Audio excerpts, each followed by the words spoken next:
Hi, I'm Jason Jedlinski, class of 1999 from Newhouse and Arts and Sciences.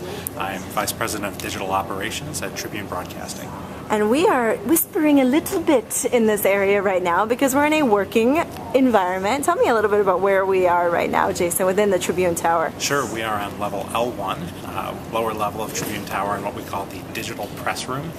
For decades, this is where the Chicago Tribune newspaper was printed, and it was converted in the late 90s to an office space that housed Tribune Interactive, where we worked on our content management systems, software development, and web technology. Now, I imagine when you got out of school in '98, there really was no job title with digital in it, right? I mean, it was just really coming into its own. Tell me what your day-to-day is like.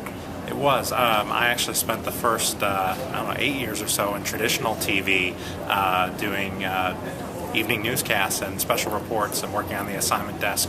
That very much was the world I thought I was headed into, and then just saw the growth of this over the years and really liked the power of storytelling. On a daily basis, I would say I help our journalists better connect with their communities, give them a platform to share information and news in a more effective, interactive, two-way manner. What was it, at Newhouse that really kind of sealed the deal for you on making this your career path? Not necessarily in digital, but in the world of news, in the world of information gathering. What classes did you take? What clubs did you join? What should students know if they're interested in making, I want to be Jason? What do they need to know?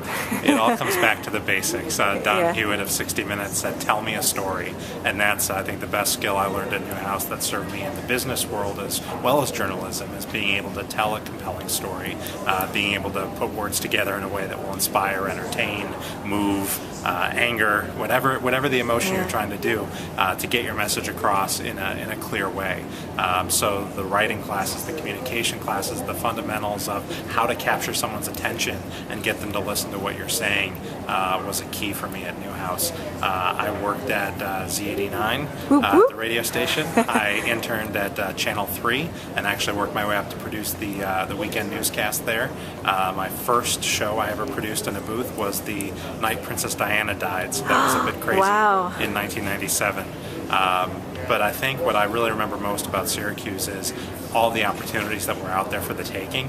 And my advice to current students is, the opportunities aren't going to come to you, but they're all around you. So really reach out, raise your hand, make the most of them, and you'll never be surrounded by so many chances to learn so much. How do you think, as I show where we are again, because it's just such a cool space, how do you think that social media has changed the way we gather news, we report news, in the world of information sharing? What have you seen, the impact of social media? When I started on the assignment desk, if there was a fire somewhere, you began looking up in big bound paper books to see who lived nearby, what was the nearest business you could call, and did they see smoke out their window.